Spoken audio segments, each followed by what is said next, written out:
Halo Sobat 100, masih bersama saya Rosyid Adrianto dalam program 100 Institute. Dan kita masih membahas untuk persiapan UTBK atau SBMPTN. Jadi di sini kita masuk ke bagian yang keempat, soal-soal yang sering keluar di ujian masuk perguruan tinggi negeri. Di sini ada listrik dan magnet. Apa saja soal yang keluar? Di sini ada 3 bagian ya.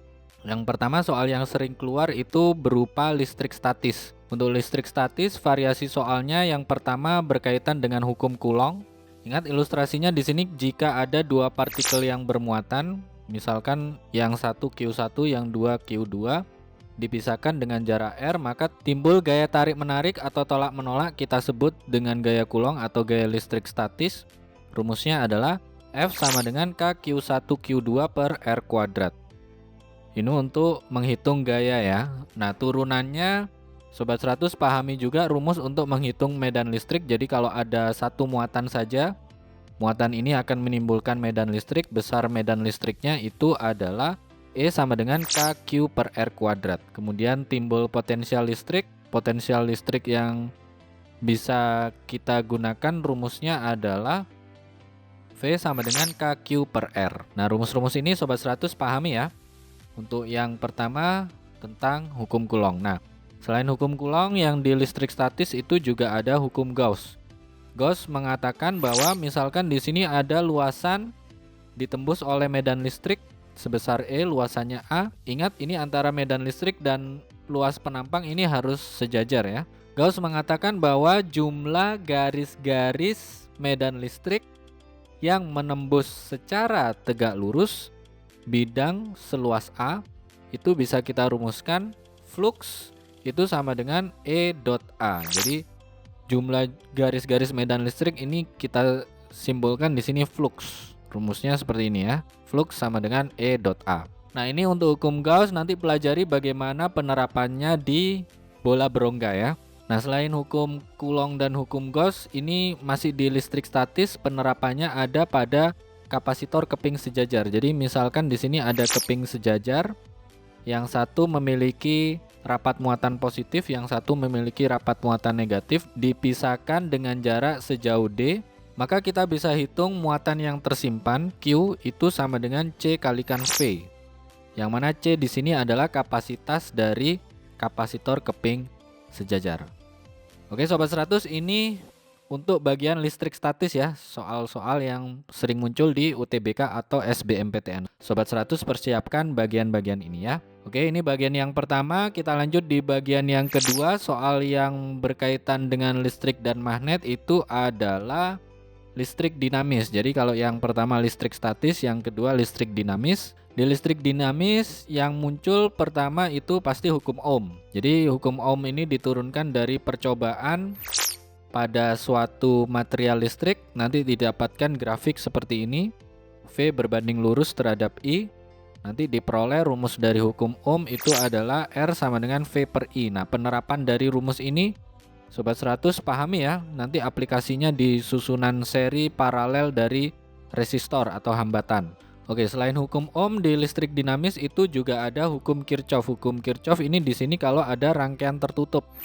Jadi bisa 2 loop, bisa 3 loop. Ini cara penyelesaiannya pakai hukum Kirchhoff ya. Kalau di sini ada percabangan, kita pakai hukum yang pertama yaitu total arus yang masuk sama dengan total arus yang keluar. Kemudian kalau bentuknya loop, kita pakai hukum yang kedua yaitu sigma GGL ditambah sigma I kalikan R, nilainya harus sama dengan 0 untuk rangkaian tertutup. Nah, untuk penerapannya nanti Sobat 100 pahami ya bagaimana kalau di sini ada rangkaian terbuka, kalau dikasih kapasitor. Nah, itu Sobat 100 pelajari lagi ya. Oke ya Sobat 100, ini listrik dinamis bagian yang kedua. Di bagian yang ketiga itu adalah magnetnya ya. Jadi di magnet ini yang sering muncul ada 3 bagian. Yang pertama tentang kemagnetan itu sendiri, yang kedua tentang induksi elektromagnetik, yang ketiga tentang rangkaian RLC, resistor, induktor, kapasitor. Oke, kita bahas satu persatu ya. Untuk kemagnetan, Sobat 100 pahami bagaimana cara menghitung medan magnet untuk kawat lurus panjang, bisa beringga, bisa tak beringga. terus kemudian kawat melingkar, lalu ada solenoida dan toroida ya. Nah, berikutnya yang sering muncul itu di bagian gaya Lorentz-nya. Ini kaidah tangan kanan, ingat kalau kita pakai kaidah tangan kanan, arah telapak tangan itu menunjukkan arah gaya magnet atau gaya Lorentz. Kemudian keempat jari itu menunjukkan arah medan magnetnya, ibu jari itu menunjukkan arah arus. Kalau ini pada kawat berarus, maka rumus gaya Lorentz atau gaya magnet itu adalah F sama dengan BIL ya. Kalau penerapannya pada muatan, maka rumus gaya Lorentz atau gaya magnet itu F sama dengan Q V cross B. Ingat, antara arah gerak muatan dan arah dari medan magnet itu harus saling tegak lurus. Oke, ini untuk kemagnetan ya. Jadi bagaimana medan magnetnya Sobat 100 pahami. Lalu untuk menghitung gaya magnet ini sering muncul di soal UTBK atau SBMPTN. Oke, ini bagian yang pertama tentang kemagnetan. Di bagian yang kedua tentang induksi elektromagnetik, ini penerapan dari hukum Faraday. Jadi penerapannya ini pada kawat yang melewati daerah bermedan listrik. Ini bisa kawat, bisa batang konduktor. Jadi kalau ini berarti mengalami perubahan luas ya.